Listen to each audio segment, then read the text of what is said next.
Eamon Khan here for Seconds Out with Jeff Mayweather in Las Vegas. Jeff, good to see you. Manny Pacquiao returns to the ring at the age of 45, 46. How are you feeling he's going to be in the ring?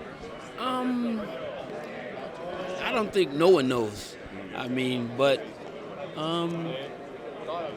Manny, I seen some of the training footage and he looked good. He looked like he could duplicate the old Manny, but I know that he can't.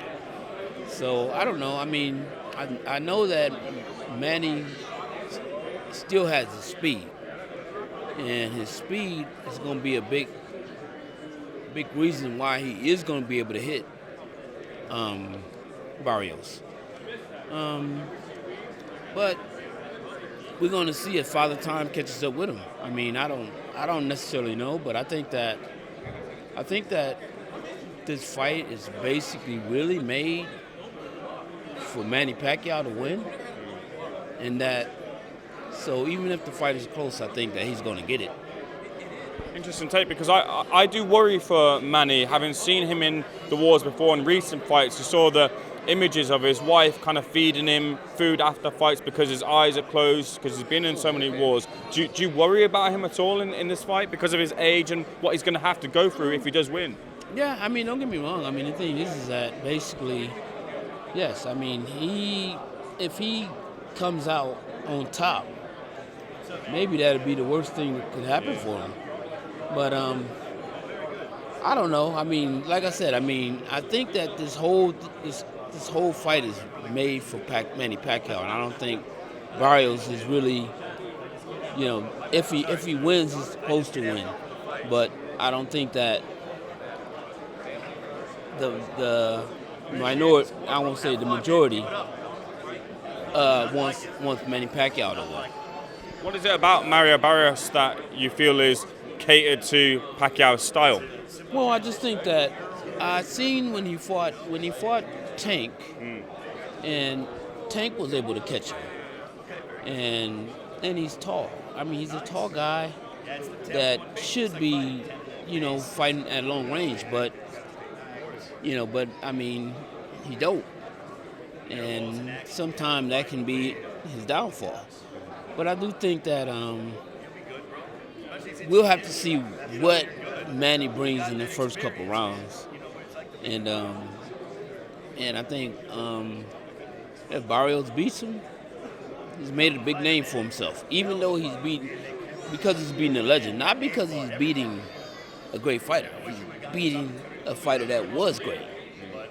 So he has, So I don't know. Basically, I don't know. I don't know who's going to win. Kind of like thinking, like a lot of people, that Manny still has enough to pull it off. But like you said, if those type of things are happening, maybe not. I read a report that said that Floyd will be ringside for the fight, and there's been preliminary talks to say that there could be a rematch between the two of them. Do you think that will happen, and what will happen if that is the case? I don't necessarily know, but I do think that if it's the case, I think that Floyd will beat him just like he beat him the last time. There's no other reason to say that Manny's going to beat him, because he never beat him. Manny said that the main problem with that fight was his shoulder. That would be the difference in the fight. His shoulder will be fine, and he'll change. Some bullshit. That's bullshit, because if your shoulder was hurt, you wouldn't have been throwing all those punches like you was throwing. But because you lost, you had a built-in excuse. That's all that was. Alexander Usyk takes on Daniel Dubois in the rematch over in the UK. A lot of talk about how Daniel Dubois has gained momentum and he's a changed fighter from the second time round. But also people say, look, once you take the knee in the fight, that's still in you. How do you read that rematch?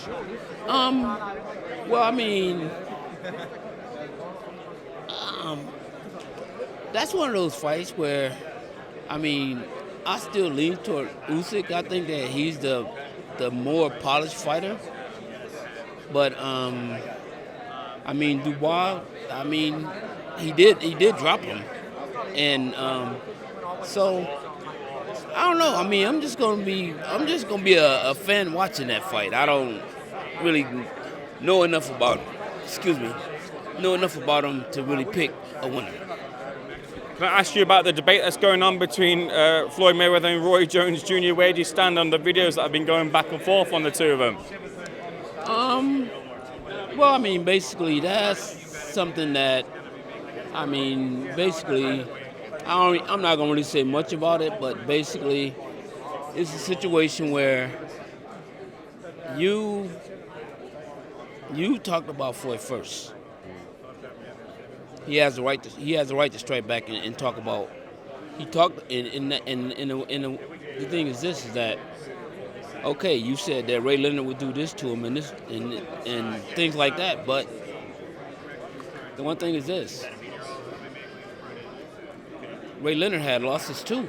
I'm not saying that he couldn't have whooped Floyd, but he probably could have whooped Floyd. But the thing is that, and there's nothing wrong with you having that as your opinion, but there's nothing wrong with Floyd showing what happened to you also, because to him, he's a great fighter, and a great fighter always has an ego, and just like him, he has an ego, you know. And Roy was a great fighter. And Roy probably would have been one of the greatest fighters ever if he never went up to heavyweight and come back down, but he did. And so you can't. And one thing about boxing is this: you don't just talk about your great fights. You got to talk about every fight that you had. Your whole entire career matters. And Floyd finished undefeated. And Floyd fought great fighters. People talking about who Floyd fought. Floyd fought every champion that Floyd fought is a fucking Hall of Famer. So, yeah, Floyd is one of the greatest fighters in the world also. And basically, the difference is that he never got knocked out. He never got a loss at all. And so, those things that he can bring back in Roy's face, because he just, I mean, but like I said, I mean, great fighters, they have egos. And so that kind of hurt his pride when he's seen that, you know, he was getting knocked out and this and that. But it is what it is. I mean, you struck first, he struck second, and now it's stupid. Now it's becoming, to me, stupidity. Jeff, really appreciate the insight. Thanks for being the seconds out, sir. Much appreciate you. You're a gentleman.